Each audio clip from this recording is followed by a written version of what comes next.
जय श्री गणेशाय नमः।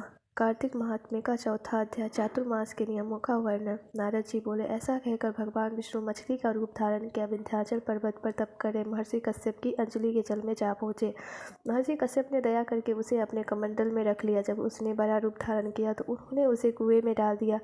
जब कुएं में भी न समा सकी तो उन्होंने उसे तालाब में फेंक दिया, और जब वह तालाब में न आ सकी तो उन्होंने उसे समुद्र में डाल दिया। वह वहाँ पर भी बढ़ने लगी। फिर उस मत्स्य रूपी नारायण ने उस शंखासुर को मार डाला। पश्चात शंख को हाथ में लेकर बद्रीवन में आ पहुँचे। बद्री नारायण में आकर उन्होंने सब ऋषि व महर्षियों को बुलाकर, पानी में इधर उधर फैले हुए वेदों को ढूंढो और उन्हें शीघ्र मिलाकर मेरे पास लाओ। तब तक मैं देवताओं के साथ श्री प्रयागराज में ठहरा हूँ। इसके बाद सब ऋषि महर्षियों ने इन सब बीजों सब वेद मंत्रों को ढूंढ निकाला। उन वेदों में से जो जो भाग जिस जिस ऋषि को मिला वह उसी का हो गया। उस भाग के उसी दिन से वही ऋषि कहलाए।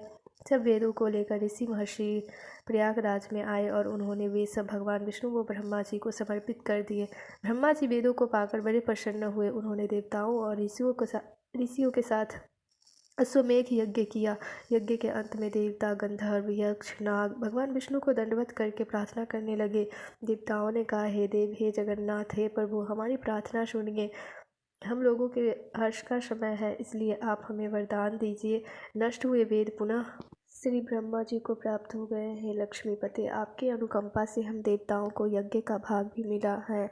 यह स्थान आपके प्रसाद से आज पृथ्वी भर में सर्वप्रधान पुण्य को बढ़ाने वाला, मुक्ति तथा भक्ति को प्रदान करने वाला हो, ब्रह्म हत्या आदि पापों का नाश करने वाला, परम पवित्र और अक्षय फल देने वाला हो। यह वरदान हमें दीजिए। भगवान विष्णु ने कहा, जो कुछ आप लोगों ने कहा है वह मेरा भी ध्येय है।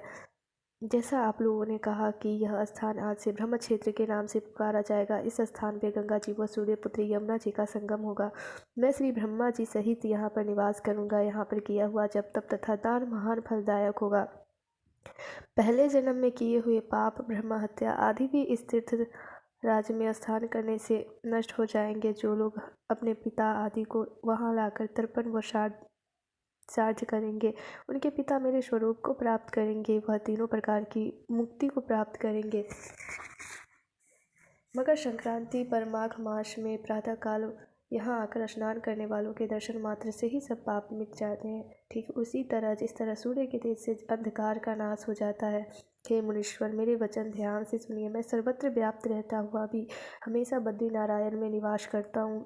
सैकड़ों वर्ष तक किसी दूसरे स्थान पर तप करने का जो फल मिलता है, वही फल यहाँ एक दिन में मिल जाएगा। जो मनुष्य मेरे उस स्थान बद्री का आश्रम का दर्शन करेंगे वह जीवन मुक्त हो जाएंगे और उनके समस्त पाप नष्ट हो जाएंगे। सूत जी बोले, ऐसा कहकर भगवान विष्णु अंतर ध्यान हो गए और देवतागण भी अपने अंशों को वहीं छोड़कर चले गए।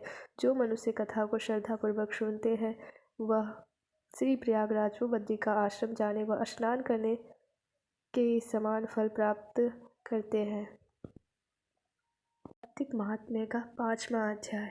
राजा पृथु ने कहा, हे मुनि जी, आपके ने कार्तिक मास में स्नान का फल कहा।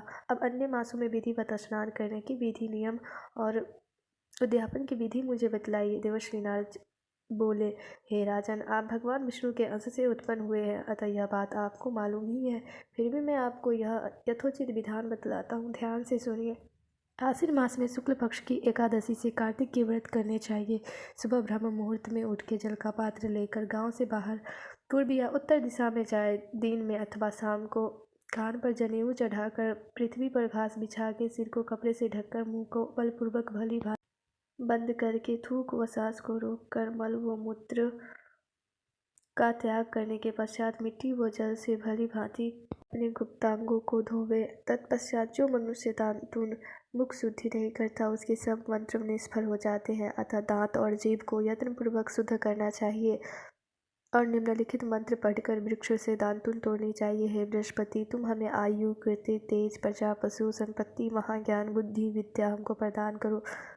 यह मंत्र पढ़कर दूध वाले वृक्ष पर से 12 अंगुल की दांतुन तोड़कर करे। व्रत या श्राद्ध के दिन दांतुन नहीं करनी चाहिए। प्रतिपदा, अमावस्या, नवमी, छठी, रविवार को चंद्र तथा सूर्य ग्रहण में दांतुन करनी चाहिए। कटीले पेड़ों, कपास, पीपल, बरगद और निर्गंध इन इन पेड़ों की दातुन करनी चाहिए। पश्चात भली भांति स्नान करके फूल, माला, चंदन और पान इत्यादि पूजा की सामग्री लेकर प्रसन्न मन व भक्ति पूर्वक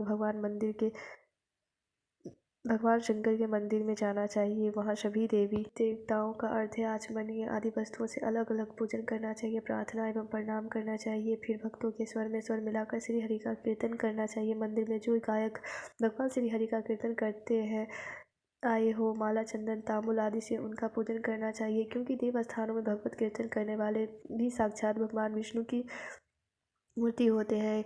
यह लोग सतयुग में विष्णु जी को अपनी तपस्या, योग और दान द्वारा भगवान को प्रसन्न करते थे, मगर कलयुग में भगवत गुणवान ही भगवान श्री हरि को प्रसन्न करने का प्रधान साधन माना गया है। नारद जी ने राजा पृथु से कहा, हे राजन, मैंने एक बार भगवान से पूछा है, प्रभु आप अधिकतर कहाँ रहते हैं? यह सुनकर भगवान ने कहा, हे नारद, मैं वैकुंठ अथवा योगियों के हृदय में भी नहीं रहता, अपितु जहाँ मेरे भक्त मेरा कीर्तन करते हैं मैं वहाँ। जो मनुष्य चंद्रमाला आदि से मेरे भक्तों का पूजन करते हैं उनसे मेरी ऐसी प्रीति होती है जैसे कि मेरे पूजन से भी नहीं हो सकती। गिरीश, धतूरा, गिरजा, चमेली, केसर और गंधार तथा कटहल के फूलों व अक्षतों से भगवान विष्णु की पूजा नहीं करनी चाहिए। देवताओं की पूजा में जो फूल निर्दिष्ट है उन्हीं से उनका पूजन करें। पूजन समाप्त करने के पश्चात भगवान से क्षमा प्रार्थना करें। हे सुरेश्वर, हे देव, मेरे पास न मंत्र है न क्रिया है, मैं भक्ति से भी हीन हूँ।